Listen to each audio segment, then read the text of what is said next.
You're listening to Resistance Radio, the front line against globalist tyranny.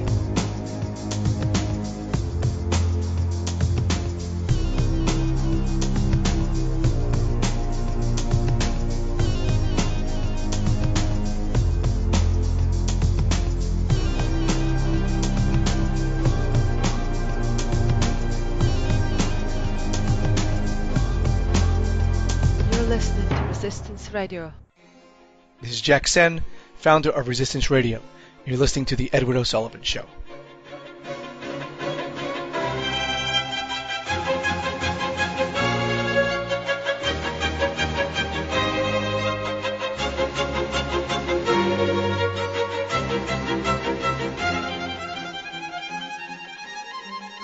Over the past month, there have been 3 major terrorist attacks in Great Britain. Paul Rimmer, a former BNP organiser, an English Democratic candidate for Mayor of Liverpool, feels that this is only the beginning, and that unless we act now, we will be too late. The Cambridge University-educated boxer, who recently spoke alongside Tommy Robinson at the Justice for Chelsea march in Sunderland, does not fearmonger. Instead, he maps out the Islamic plan to conquer our lands and subjugate us. Paul sat down today with the indefatigable Eddy O'Sullivan to discuss what we can expect over the next 50 years if we don't step up and defend Britain from Islamism. He also maps out the 4 stages of Islamic conquest. Stage 1, infiltration. Stage 2, consolidation of power, using our democratic system. Stage 3, open war, hostility with indigenous leadership and indigenous culture. We're in stage 3 right now. Stage 4, totalitarian Islamic theocracy. Hello and welcome to the Eddy O'Sullivan Show on resistanceradio.tv. I'm very fortunate today. I've got a fine Liverpool lad on. His name's Paul Rimmer. Now, Paul is a Cambridge graduate and he's stood for election for the Mayor of Liverpool. He's stood for election for the Liverpool Police Commissioner. And his main focus and what we're going to talk about today is these dawah, the way that Islam takes over societies. Can you hear me all right there, Paul? Yeah, I'm fine, Ed. Fire away. Good to speak to you, my friend. Now, this whole concept, and I believe it's an Arabic word, of dawah, Yeah. D-A-W-A-H, we would spell it, Yeah. is the way that Islam sort of moves in and takes over societies. Now, I know that you have particular expertise in this area. Perhaps for those that don't know, perhaps you'd like to give a brief explanation of this dawah and how it is and what it works, how it works. Yeah, sure. I think first of all, we've got to understand that Islam is primarily a political movement. Most people view it as a religion, as we view the Church of England or the Catholic Church. And they have the idea that people just go along to the mosque once a week, get involved in rituals and prayer, and then carry on normal life. But Islam doesn't think like that. Islam is about acquiring power and territory. And everyone who's a member of the Ummah, the Islamic world body, is obliged to join in this battle to take ground for Allah. I mean, I went to a mosque in Liverpool a number of years ago, and the imam at the front, he said, Allah has given us this country.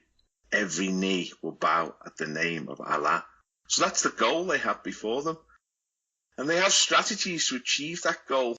We think when we see the Muslim population exploding in our countries that it's some sort of accident, really. They've just turned up here looking for work or looking to better their lives.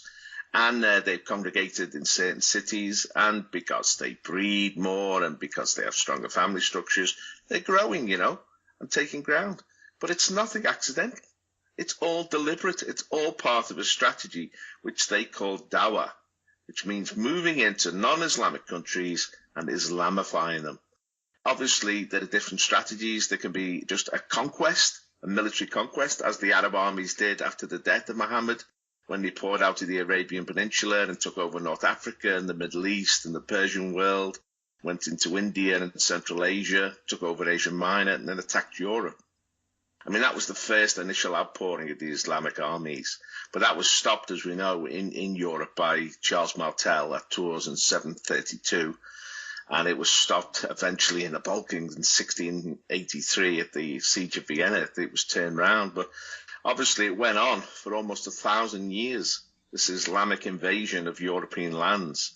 Now, as Islam went into retreat in the face of the Renaissance and the revived Europe, which was involved in a scientific revolution, and the Europeans pushed the Muslims back further and further. The Russians from the east, the Austrians in the Balkans, of course, the reconquista of Spain. And Islam went into retreat, but Islam is capable of revivals. This is what we seem to people forget, that Islam can be dormant for a long time, but can spark back into life.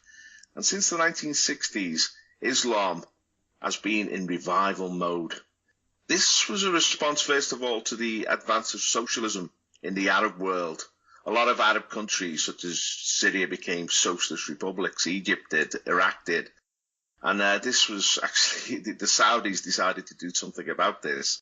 And they financed Islamic revivalist mosques and Islamic revivalist preachers. And they wanted people to go back to the traditional teachings of Islam, to throw off this secularization from the West and from socialism. And it was a very successful campaign, obviously funded by the Saudi petrodollars. And is this revival, this spirit of revival, people call it Wahhabism from Muhammad Wahhab, who was a revivalist in the 17th century. This spirit of revival has swept the Muslim world, and it's energized the Muslim world. And it's been very successful. We've seen countries like Iran, where the Shah was in charge until 1979.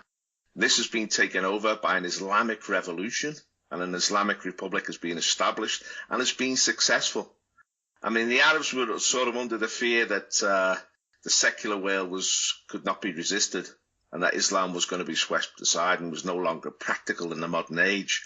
But since 1979, the Islamic Republic in Iran has shown that Islam is a practical and successful political ideology for the modern age. And so this, through another organization as well called the Muslim Brotherhood, this Islamic revival has swept into Turkey, it's swept into Egypt, and as we know, it's turned the Middle East upside down. And it's also had an impact in the big Islamic countries like Pakistan and Indonesia. Pakistan, when it became independent in 1947, was a monarchy. In fact, our queen was also crowned as the Queen of Pakistan. But in the late 50s, Pakistan was swept along by an Islamic revival and is now an Islamic republic.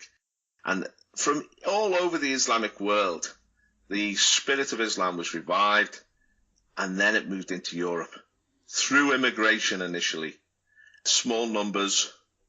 Even in 1971, there was only 80,000 Muslims in the whole of the United Kingdom. There was more in France, but we're only looking at a few 100,000. Across Europe in 1961, there was only 10 million Muslims. Today, there's 70 million Muslims in Europe. So their numbers have exploded. And so we're faced with this situation now where we realize Islam is an existential threat to our very nations, that unless we actually recognize and stand up to this process of dawah, the takeover of our countries, we're going to be washed away by it. I've got to thank you for those insights there, because it's something that the man in the street doesn't really understand, the how and the why and the wherefore and what's behind this. They see it with their own eyes, they see it happening, yes. They're not very happy about it. To hear part 2 of this interview, please become a paid member of Resistance Radio. You're listening to Resistance Radio.